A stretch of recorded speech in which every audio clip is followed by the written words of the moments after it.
but I'm pretty. Like really, really pretty. From the time I started school, I knew that. My mom entered me in beauty pageants from when I was 5 years old, and I won almost every single one. But in school, there was this girl named Monica who was the leader of the girls, and she was not a nice person. She was gorgeous and dangerous. Honestly, I was scared of her, but for years I saw how she treated and humiliated people she didn't like, so I knew I had to be on her good side. I made fun of people with her. I helped her pull pranks on the nerdy kids in our class, and when we got into middle school, I did even worse things with her. We would hide other girls' clothes when they changed for gym class. We would spread rumors about the girls having crushes on popular guys. One time, we picked on this poor girl named Audrey. Really, I had no problem with Audrey. I thought she was really smart and nice, but Monica hated her, so she made me pull this prank with her. We told her that one of the popular boys liked her, and she should ask him to go to the school dance with her.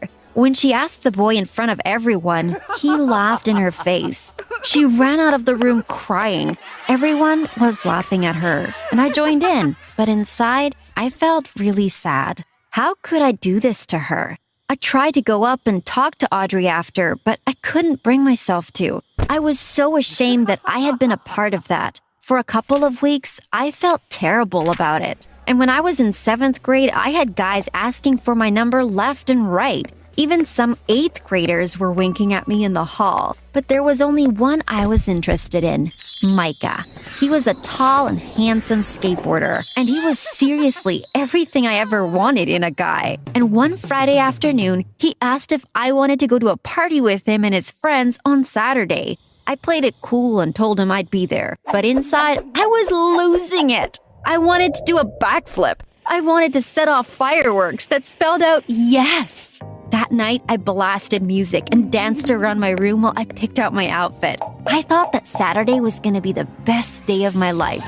I would go to my very first party and kiss Micah. I woke up the next morning. Something felt wrong. My whole room smelled like rotting fish. As soon as I opened my eyes, I sat up and gagged at the smell. It was so bad, I was convinced my cat had to have dragged a dead animal in there or something.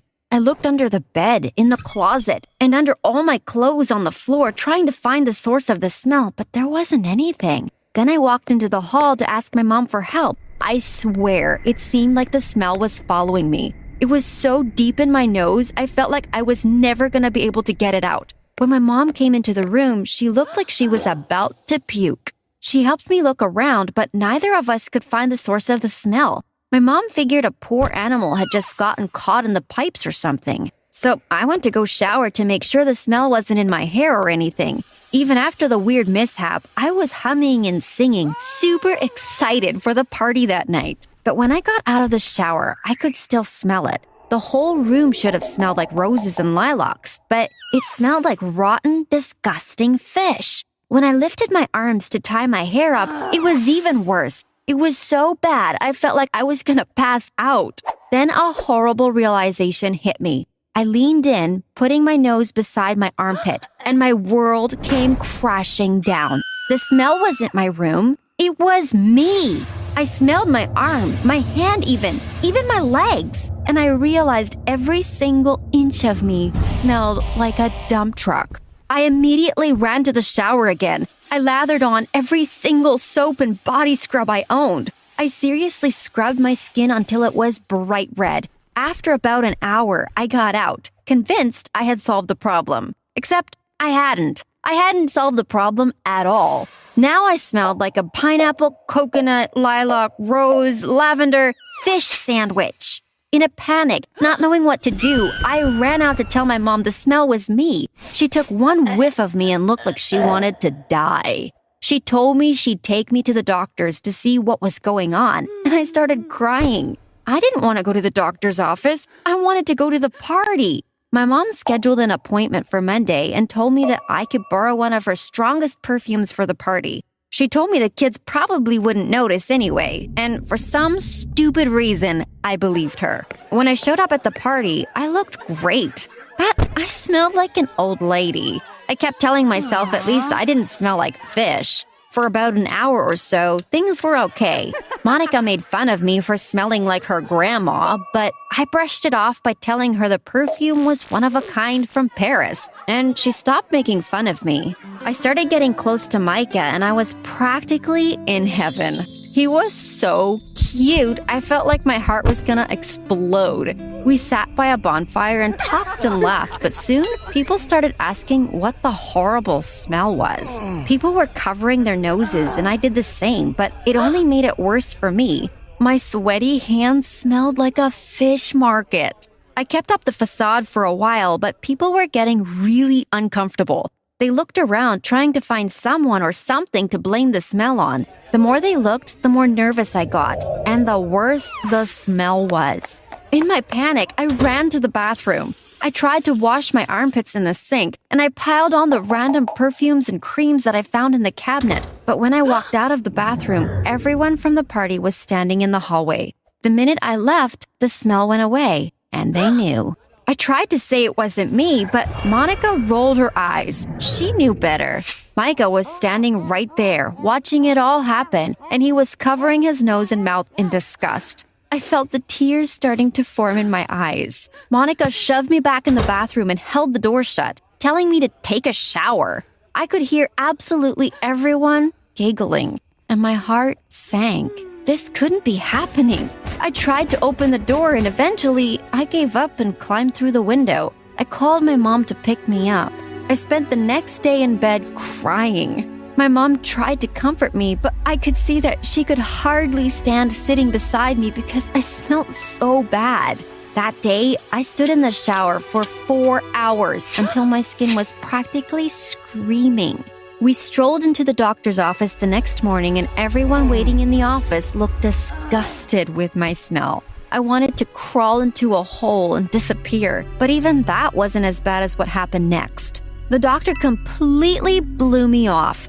I was in tears, telling him how much my condition was affecting me, and he laughed and told me to just take better care of my body. I had heard that some doctors were bad, but I had never encountered anyone that was that ignorant before. And unfortunately, I believed him. Before school the next morning, I got up at 3 a.m. so I could soak in the bath and take 3 showers. By the time I was finished, the water was running ice cold. When I got to school, it became obvious that what I had done hadn't worked. Every single person I walked by said, "Ew," and covered their noses. I put my hood up over my head, wishing I could just disappear. In one of the small classrooms, my teacher had to open a window. When that didn't work, she asked me to go out into the hall. She told me I needed to go sit in the office to do my work. If you're not going to take care of yourself, you can't sit in this class and distract everyone. When I tried to explain why I smelled, she ignored me. Instead of going to the principal's office, I just stormed home. I watched my social media light up with memes and jokes about how to explain why I smelled, she ignored me. Instead of going to the principal's office, I just stormed home. I watched my social media light up with memes and jokes about how gross I was. People were saying I didn't shower. People were even saying crazy stuff like my dad was actually a fish person. I decided I couldn't go to school anymore. My mom told me I had to, but I refused and laid in bed all day. She decided to put me in an educational program at a small private school nearby. It was only a few hours every day, and then the rest of my work would be online. I knew when I got there, everyone would hate me. And when I walked inside, I was almost sure they would, because I saw Audrey, the girl Monica and I had picked on, sitting there. Everyone else covered their noses when I walked in, but Audrey just smiled at me. During our lunch break, I asked Audrey when she had come here. It turns out in 6th grade, the bullying had gotten so bad she decided to leave. I apologized for being mean to her, and she just shrugged, telling me it was in the past. I was so confused why she didn't react to my smell. And then she told me something that made everything make sense. Her allergies were acting up. She was the only person who would talk to me, the only person who would get close to me. And I knew I had to keep her around. I missed people so badly. I found out she was allergic to tree pollen. I'm not proud of what I did next, but every morning I ran out into the woods and shook trees and wiped their leaves down, collecting as much pollen as I could. When she wasn't looking, I rubbed the pollen on her desk, on her bag, even on her jacket. For weeks, her eyes were puffy and red, but we were becoming great friends. Even after everything I had put her through, we were growing really close, and I felt terrible that I was making her sick. How could I do this to someone who cared about me? I thought back to what everyone else treated me like, and my heart sank. I couldn't afford to lose my only friend. So I kept rubbing pollen all over her stuff every chance I got. One time, she asked me why my hands were all yellow, and I changed the subject. I knew I couldn't keep this up forever. Audrey was even saying her parents wanted to move her somewhere without so much pollen so she wouldn't be sick. When Audrey started inviting me to her house, I knew I'd have to go eventually. I was afraid her parents would smell me and ask why I smelled so bad. I was so scared to be embarrassed again. So I kept telling her I was busy. For a while, it worked okay. I could tell she was upset, but I was getting out of it. Then my birthday came. I walked outside of school and Audrey was waiting with balloons on a car. Her and her dad were going to take me to a water park. They had set it up with my mom as a surprise. I started freaking out, saying I didn't feel well, and Audrey told me she'd take me home at least. Logically, I should have just gotten in the car, but I couldn't bring myself to do it. I sprinted down into the woods, running away from her and her dad. A ways into the woods, I just plopped down. I was crying too hard to keep running. I felt so ashamed of my smell, so ashamed of what was going on with me. I didn't even notice Audrey and her dad coming towards me until it was too late. I knew I was caught, so I just exploded. I told them everything. I smelled like fish constantly, and I was the reason Audrey was sick. I begged her dad not to move her away, and I begged Audrey to stay friends with me. I was shocked when her dad leaned down and told me he was a doctor. I had nothing to be ashamed of. I wasn't dirty or diseased. I just had a condition called trimethylaminuria. It was really rare, so a lot of doctors didn't understand it. I had never felt so relieved in my life. To my surprise, Audrey wasn't mad. She knew how cruel people could be, but she told me I should know by now that she was my friend and didn't care about things like that. I felt such a weight off my shoulders. Audrey's dad helped me to my feet and we went off to the water park for my birthday. He didn't even say anything about my smell. I've learned so much about friendship and kindness because of my condition. People who are mean to others might be mean to you when you need them most. In the end, people who don't care about my condition are the ones I need in my life. Now I'm older, and I live above a fish market, so the whole street smells like fish, and not only me. So I am having the best time of my life. Of my life. Of my